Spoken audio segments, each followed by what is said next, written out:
Assalamualaikum warahmatullahi wabarakatuh. Bismillahirrahmanirrahim. Alhamdulillahirabbil alamin. Wa bihi nasta'inu ala umurid dunya waddin. Wala haula wala quwata illa billahil aliyyil azim. Allahumma sholli ala sayyidina Muhammadin wa ala alihi wa ahli Muhammadin.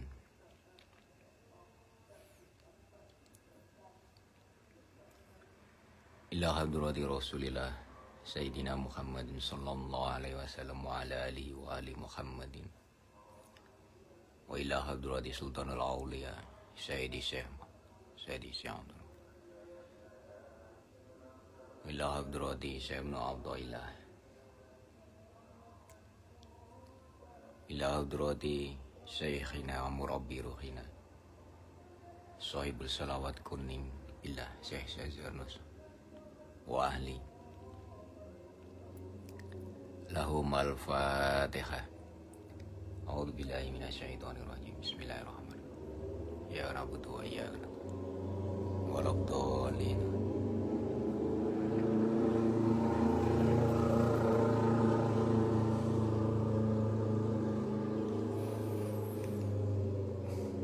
Kita lanjutkan kajian kitab Al-Hikam dari Syekh Ibnu Athaillah Sakandari,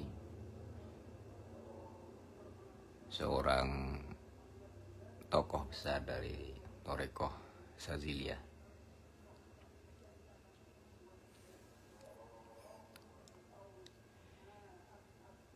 Kaifa yusriku qalbu suwaril akwani muntabi'ata fi mir'atihi am kaifa yarhalu ilallah wa huwa muqabbalum bi syahwatihi am kaifa yadma'u ay yadkhula hadratallah wa huwa lam yatatahhar min jinabati khawfalatihi am kaifa yarju ay yafhama daqa'iqal asrari wa huwa lam yatub min hafawatihi. Kali ini kita akan membahas apa yang beliau Syekh Ibnu Athaillah sampaikan, yaitu tentang sebab-sebab atau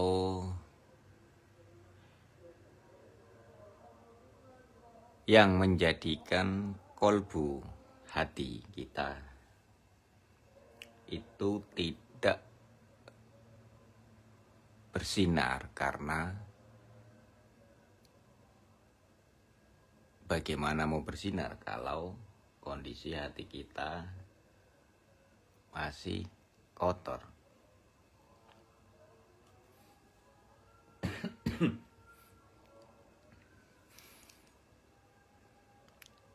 Yang pertama, beliau menyampaikan bagaimana mungkin kolbu akan bersinar sedangkan bayang-bayang dunia masih terpampang di dalam cermin hatinya.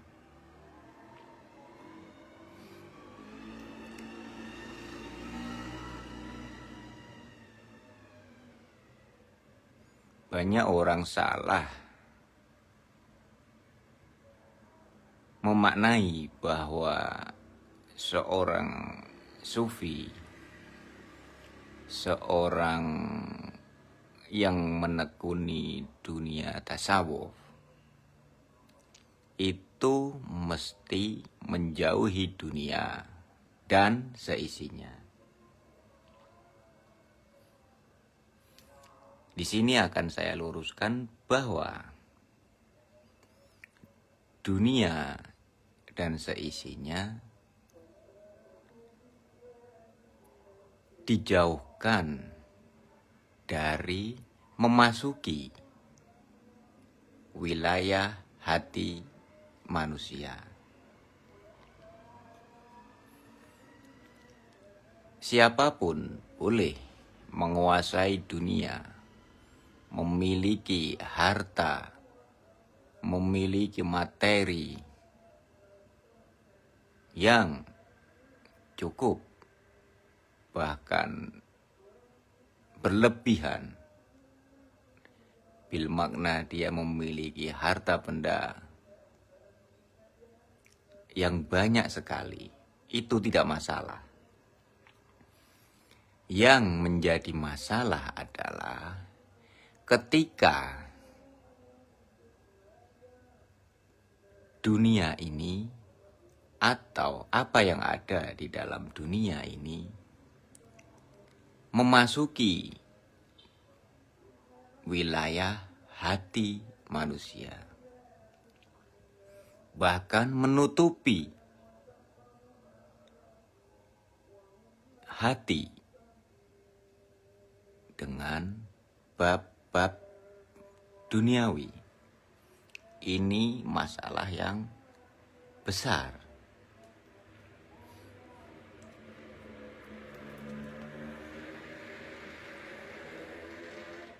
Hati yang tertutupi oleh bayang-bayang dunia, oleh hasrat-hasrat dunia, itu akan menjadikan hati menjadi sakit, hati menjadi gelap, hati menjadi sempit. Jadi hal sepele yang menimpa seseorang dalam kondisi hati seperti itu akan mengakibatkan efek yang sangat jelek sekali. Bisa menyebabkan amarah yang begitu tinggi, bisa menyebabkan kebencian yang begitu tinggi, dan lain-lain dan lain-lain. Sering kita saksikan di televisi atau langsung live di depan mata kita. Bagaimana mungkin persoalan yang begitu sepele bisa menyebabkan manusia saling baku hantam, saling menghujat, saling membenci, dan lain-lain dan seterusnya.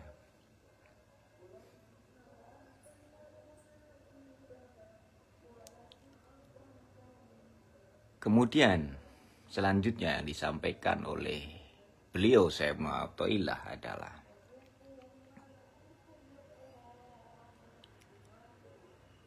bagaimana mungkin seseorang akan menyongsong ilahi sedangkan dia, orang itu, masih terbelenggu hawa nafsunya.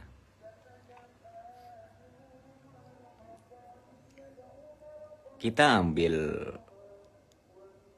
contoh-contoh kehidupan dunia yang sering kita alami atau sering kita saksikan.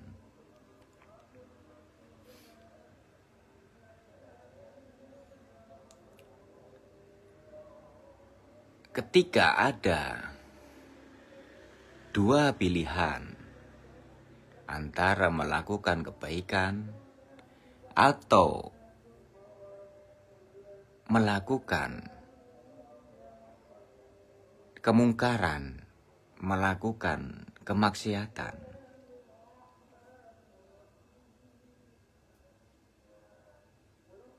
orang cenderung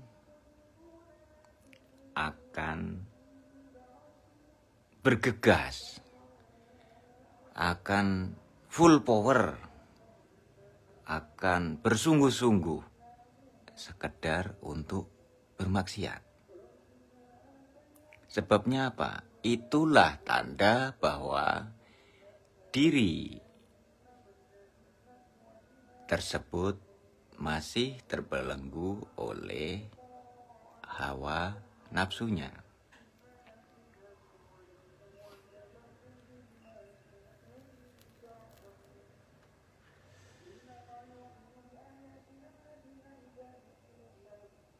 Perjuangan untuk menundukkan hawa nafsu, untuk mengarahkan hawa nafsu, untuk memutus belenggu hawa nafsu, bukan mematikan hawa nafsu ya, untuk memutus belenggu hawa nafsu.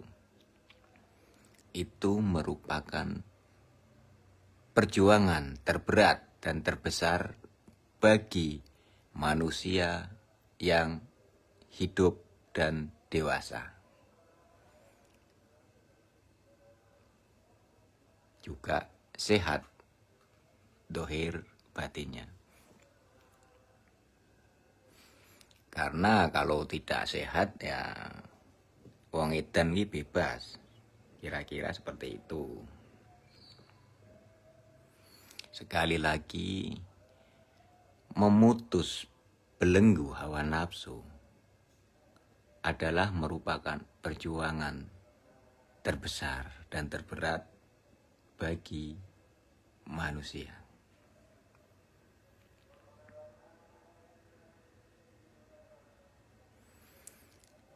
Selanjutnya, beliau menyampaikan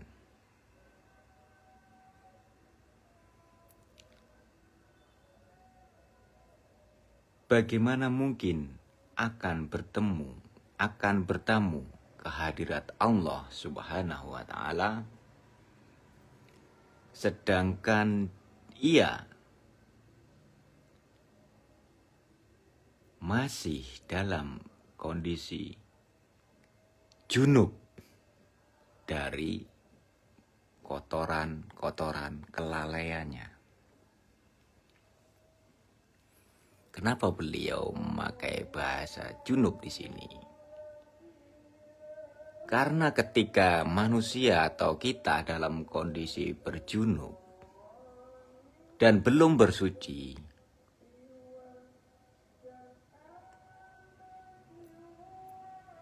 kesempatan kita untuk melakukan ibadah-ibadah wajib itu tertutup. Sama halnya ketika kita belum berjunub dari kotoran-kotoran kelalaian kita. Terbiasa menggampangkan, contohnya, nanti masih ada waktu, nyantai dulu. Itu sering, dan mungkin kita juga mengalaminya, menunda-nunda.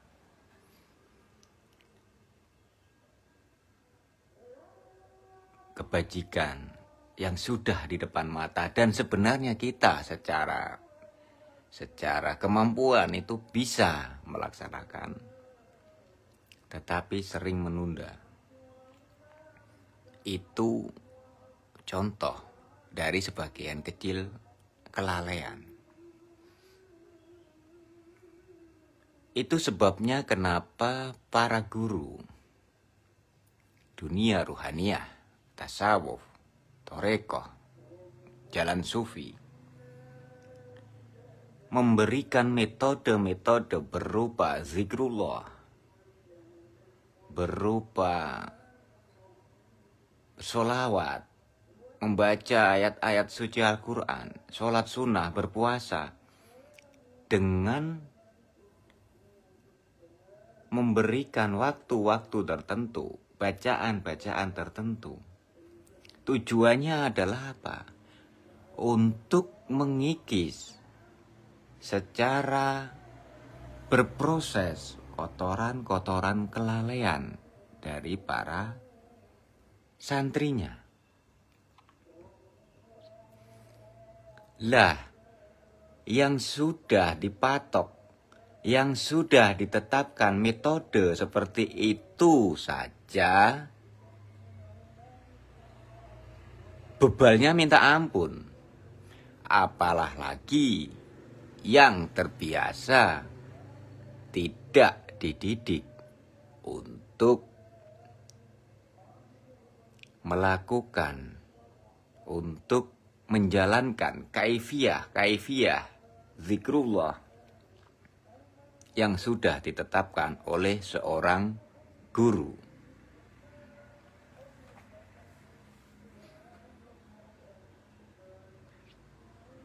Selanjutnya yang beliau Syekh Ibnu Athaillah sampaikan adalah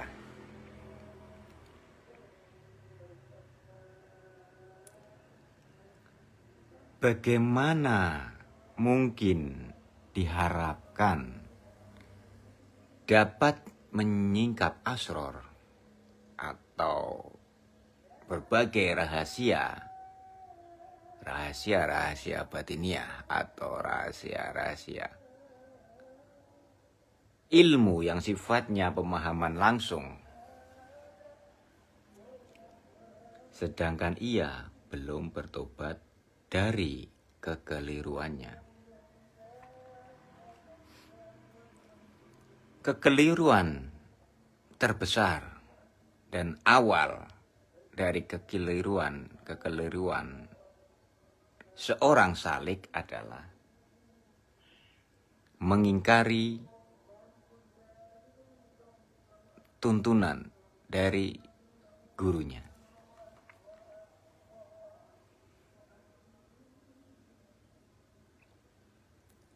Sering saya sampaikan sejak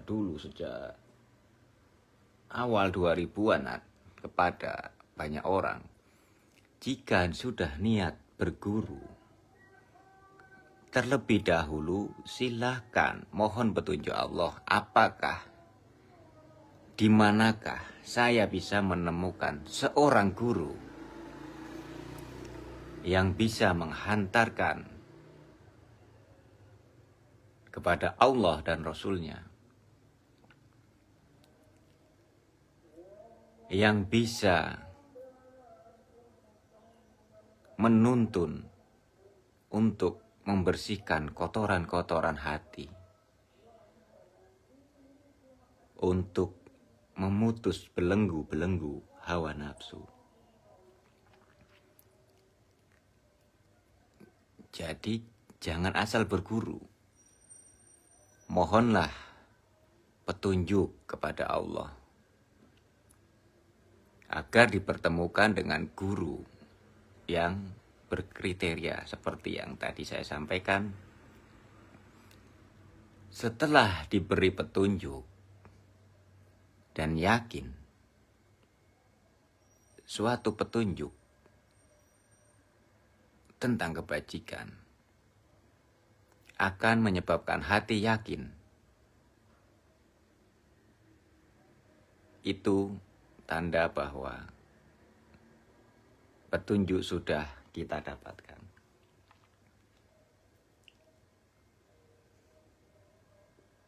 Setelah yakin dan berguru,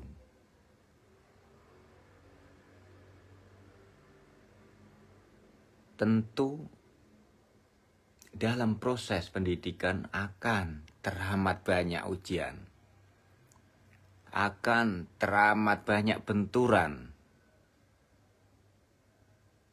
antara murid dan apa yang guru sampaikan. Kenapa? Karena memang kapasitas seorang murid dan kapasitas yang dimiliki oleh seorang guru jauh berbeda. Seorang guru memberikan arahan dilandasi dengan ketajaman mata hatinya untuk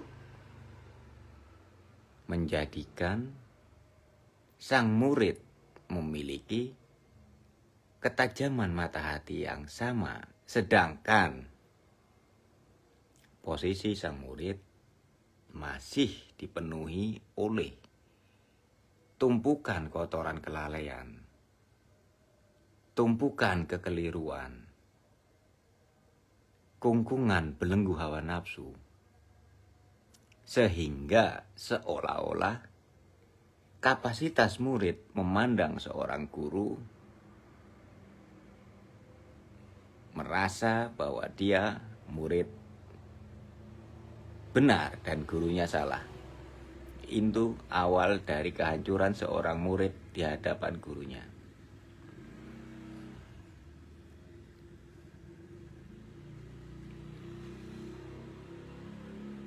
Jadi, sekali lagi, jika berguru, sebelumnya silahkan mohon petunjuk Allah. Sholat istikharah.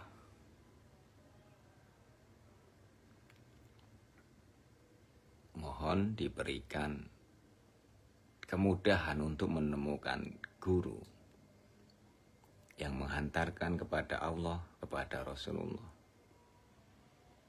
Menjadikan hati menjadi bersih.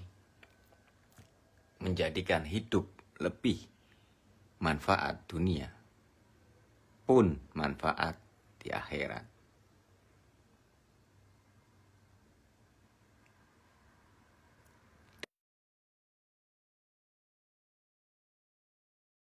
Dan memberikan bimbingan, petunjuk, beramaliyah itu sesuai dengan landasan ilmu yang tidak menyalahi Al-Quran dan hadis. Semoga bermanfaat. Allahumma sholli ala Sayyidina Muhammadin wa ala alihi wa ahli Muhammadin. Allahumma salimna qalbahu wa salaka biqalbin salim. La ilaha illa anta subhanaka inni kuntu minadz zalimin. Wassalamualaikum warahmatullahi wabarakatuh.